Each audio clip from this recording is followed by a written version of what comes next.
Hey guys, be sure to press like and subscribe. Today I want to do a video on blackouts, power outages, brownouts from typhoons, whenever you have an electrical outage or whatever.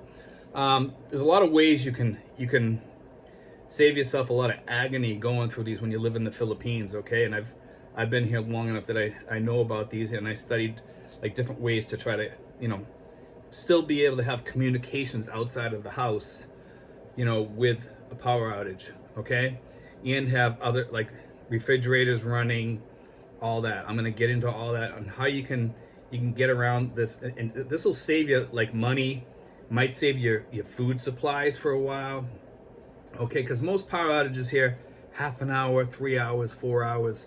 If it's a typhoon, it's probably gonna last weeks, okay? Then you're talking, you probably need a gasoline generator of some sort and extra gas around the house to run that generator.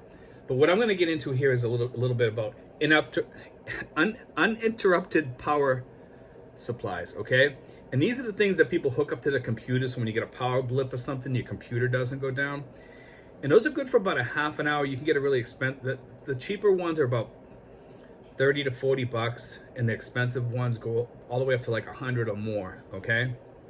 And some of them you can run for a long time on them, okay?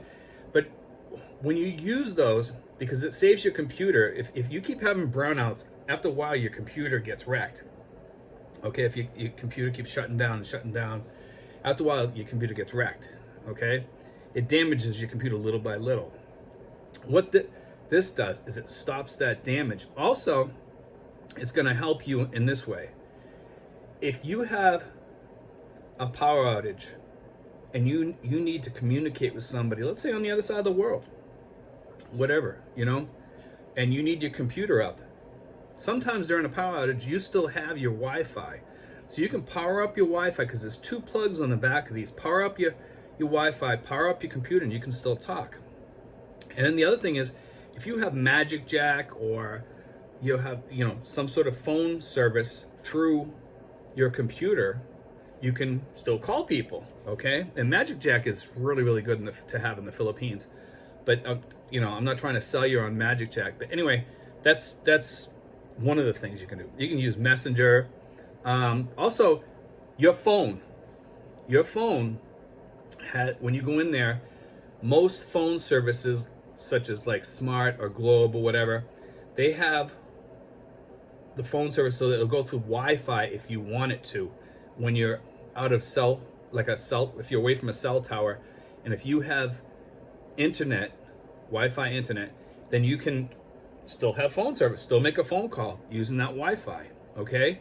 So it can be a lifesaver if you live in a place where all you have is, like an internet cable coming into your house or whatever, and Wi-Fi, but you don't have a cell tower nearby, okay?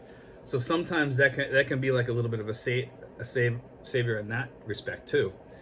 But okay, these things that they have, the generators, some of these generators, you can connect them together and you can make the power supply bigger. It's just a matter of having a cord and putting them together. They have different types, different costs, and different types of everything you can think of with these things. They've the really expensive high-end ones that will power refrigerators and air conditioners, and then they have smaller ones that will just power the basic needs or a small refrigerator, and then those are like the solar generators, and those are good too. Don't get me wrong, but they won't power your house for long. You'll probably end up using up all the power. You'll have to charge it during the day. If you don't mind shutting off your refrigerator for 3 or 4 hours while it charges or whatever, or however, then you might be okay. I don't know. I don't know how big of a refrigerator you have. I don't know how big of a solar panel you have for this thing. You can buy some with the solar panel. You can put rooftop solar panels on. But these, I'm talking basically small-time solar generators, okay? The batteries, okay? I'm not talking the bigger ones, but you can get into those too, which is going to be very costly. But the emergency power supply and the uninterrupted power supplies are really, really good to use. Like, you just, as soon as the blackout hits, shut down your computer, shut off your Wi-Fi, okay?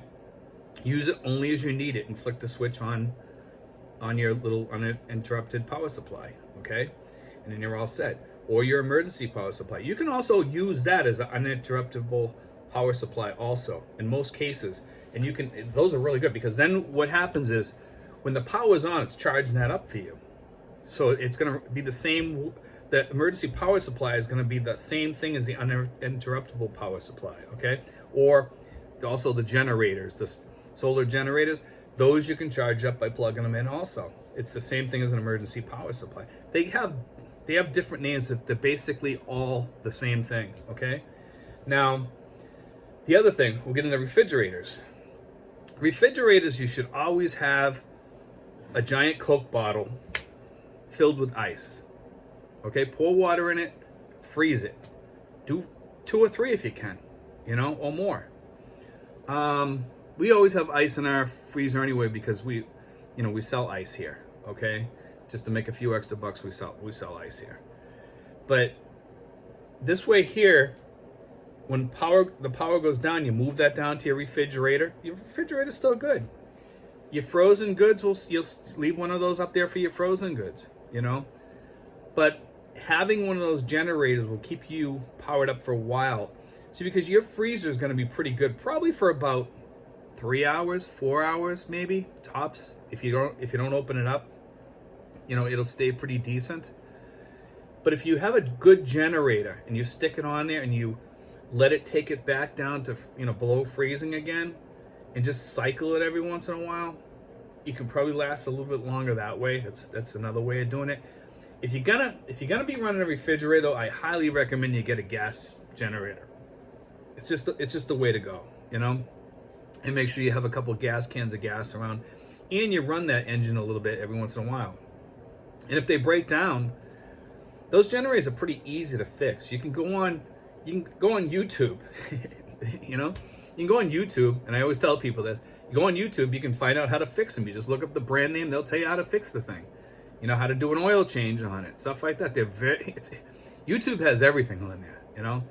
And, you know, this is pretty basic knowledge for, you know, power outages, but these generators and power supplies, I'm going to go back in a little bit about the solar generators. Some of these solar generators are awesome for refrigerators, okay? They will last quite a long time. You know, some of them, I think you can last like 12 hours with a small refrigerator. I'm not sure how long you would last with a bigger one, like a mid-size, like most people have in the Philippines here.